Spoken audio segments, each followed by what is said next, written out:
High welcome to SR media. Jagan పాలనలో గ్రామాలకు నిధులు ఇవ్వక కొంతమంది సర్పంచులు ఆత్మహత్యలు చేసుకున్న సంఘటనలు చూసామని అనంతపురం అర్బన్ ఎమ్మెల్యే దగ్గుబాటి ప్రసాద్ అన్నారు। జేఎన్టీయూ సమీపంలోని రూరల్ పంచాయతీ కార్యక్రమంలో గ్రామ సభ నిర్వహించారు। మన పంచాయతీ మన సాధికారత పేరుతో సర్పంచ్ ఉదయ్ ఆధ్వర్యంలో గ్రామ సభ జరిగింది। ఈ కార్యక్రమంలో జనసేన జిల్లా అధ్యక్షులు టీసీ వరుణ్, పెండ్యాల శ్రీలత, బీజేపీ నాయకులు లలిత్ కుమార్, ఇతర కూటమి నాయకులు, స్థానిక సర్పంచ్, ప్రజలు, ప్రభుత్వ అధికారులు పాల్గొన్నారు। రూరల్ పంచాయతీ పరిధిలో సమస్యల్ని ప్రజలు ఎమ్మెల్యే దృష్టికి తీసుకొచ్చారు। ముఖ్యంగా విద్యుత్, తాగునీరు, డ్రైనేజీ సమస్యల గురించి ఎక్కువగా వినతులు వచ్చాయి। ఈ సందర్భంగా ఎమ్మెల్యే దగ్గుపాటి మాట్లాడుతూ ఈ గ్రామ సభలు చంద్రబాబు నాయకత్వంలోని ప్రభుత్వం ఎందుకు నిర్వహిస్తుందో తెలుసుకోవాలన్నారు। చంద్రబాబు మొదటి నుంచి గ్రామ స్వరాజ్యానికి పెద్దపీట వేశారన్నారు। అయితే గత 5 ఏళ్లు జగన్ పాలనలో పంచాయతీ వ్యవస్థ నాశనం అయిపోయిందన్నారు। గత వైఎస్ఆర్ ప్రభుత్వంలో గ్రామాలకు బ్లీచింగ్ పౌడర్ కూడా ఇవ్వలేదన్నారు। రోడ్లు, డ్రైనేజీలు అస్తవ్యస్తంగా మారి ప్రజలు తీవ్ర ఇబ్బందులు ఎదుర్కొన్నారు। అందుకే గతంలో చంద్రబాబు, పవన్ కళ్యాణ్ హామీ ఇచ్చిన విధంగా గ్రామీణాభివృద్ధికి పెద్దపీట వేస్తున్నారన్నారు। కూటమి ప్రభుత్వం ఏర్పడిన తర్వాత దాదాపు 1490 కోట్లు ఈ 2 నెలల్లోనే విడుదల చేశారన్నారు। గత టీడీపీ పాలనలో 25,000 కిలోమీటర్ల సీసీ రోడ్లు నిర్మించారని, కానీ జగన్ మాత్రం పనులు చేసిన కాంట్రాక్టర్లకు డబ్బులు ఇవ్వకుండా వేధించారన్నారు। గతంలో నారా లోకేష్ పంచాయతీరాజ్ మంత్రిగా ఉన్నప్పుడు 25 లక్షల వీధి దీపాలు వేశారని, ఇప్పుడు గ్రామాల్లో చీకట్లు కనిపిస్తున్నాయన్నారు। గ్రామాల్లో ఏ అవసరాలు ఉన్నాయో తెలుసుకొని వాటిని తీర్చడమే లక్ష్యంగా ఈ ప్రభుత్వం పనిచేస్తుందన్నారు। రూరల్ పంచాయతీల్లో రోడ్లు, వీధి దీపాలు, డ్రైనేజీలు, త్రాగునీరు, పింఛన్లు, ఇళ్ల నిర్మాణం వంటివి తమ దృష్టికి వచ్చాయని, వీటన్నింటినీ తగిన ప్రణాళికలు సిద్ధం చేసి పనులు చేస్తామన్నారు। అంగన్వాడీ, కమ్యూనిటీ హాల్ నిర్మాణాలకు స్థల సేకరణ చేయాలని అధికారులు సూచించారు। అలాగే జల్ జీవన్ ద్వారా ఇంటింటికి కొలాయి తీసుకొస్తామన్నారు।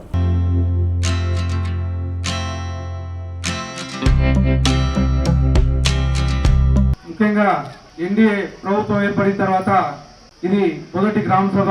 ఈ గ్రామ సభ ముఖ్య ఉద్దేశం ఏంటో ఇందాక ఎంఆర్ఓ గారు వివరించారు। ఇది మనం గాని పబ్లిక్ ప్రజలు గాని దీన్ని అవేర్నెస్ తెచ్చుకొని గ్రామంలో ఏ సమస్యలు ఉన్నాయో అది ప్రతి ఒక్కరు గుర్తించి బాధ్యతగా ఫీల్ అయ్యి ఇక్కడికి వచ్చి చర్చించి ఈ ఎన్ఆర్జీఎస్ పథకం ద్వారా వినియోగించుకోవాలని చెప్పేసి తెలియజేస్తున్నాను।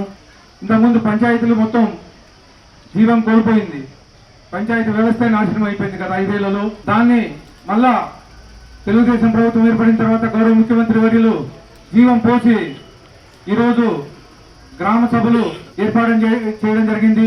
ప్రభుత్వంలో కనీసం పంచాయతీలు బ్లీచింగ్ పౌడర్ చల్లే పరిస్థితి కానీ లేదు। ఈరోజు మన తెలుగుదేశం ప్రభుత్వం ఏర్పడిన తర్వాత దాదాపు 1490 కోట్లు ఫండ్స్ రిలీజ్ చేశారు।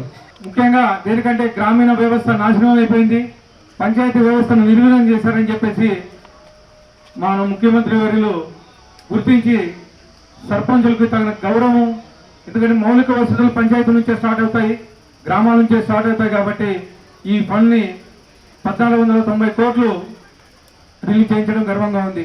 గత నెలలో కానీ దాదాపు స్టేట్ షేర్ కింద 250 కోట్లు మన తెలుగుదేశం ప్రభుత్వం రిలీజ్ చేయడం జరిగింది।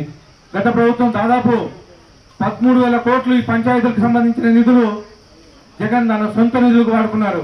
దీని మీద మేము పంచాయతీరాజ్ ఛాంబర్ తరఫున దాదాపు 4 ఏళ్ళు ఈ పంచాయతీ ఫండ్స్ ట్రాన్స్ఫర్ అయ్యని చెప్పేసి మేము ధర్నాలు ఇవి చేయడం జరిగింది। 2014-19 టైంలో దాదాపు 25,000 కిలోమీటర్లు సీసీ రోడ్లు నిర్మించినారు। దానికి ఇప్పుడు కానీ గత ప్రభుత్వంలో ఎవరైతే సీసీ రోడ్ దారులు ఎవరైతే వేసారో కాంట్రాక్టర్లకు కానీ ఇప్పుడు కానీ బిల్లులు చెల్లించలేదు। ఆ ప్రభుత్వం కేవలం రోడ్లను నాశనం చేసి గుంతల మయం చేసింది, కానీ ఎక్కడే కానీ 1 కిలోమీటర్ సీసీ రోడ్లు కానీ 1 కిలోమీటర్ ట్రైన్లు వేసిన పాపం కూడా 25 లక్షల వీధి దీపాలు ఎల్ఈడి లైట్స్ ప్రతి గ్రామంలోనూ 2014-19లో అప్పుడు ఉన్నటువంటి పంచాయతీరాజ్ శాఖ మంత్రి నారా లోకేష్ గారు దగ్గరుండి ఈ వీధి దీపాలు పర్యవేక్షణ చేయొచ్చు, ప్రతి గ్రామంలోనూ వీధి దీపాలు వెలుగుదల చేశారు। అదే వీధి దీపాలు ఈ రోజు కానీ నడుస్తూ ఉన్నాయి। కనీసం ఒక వీధి దీపాలు ఎక్కడన్నా పోతే దాన్ని మార్చిన దాఖలాలు కానీ ఎక్కడే కానీ గ్రామీణ ప్రాంతాల్లో కనిపించట్లేదు।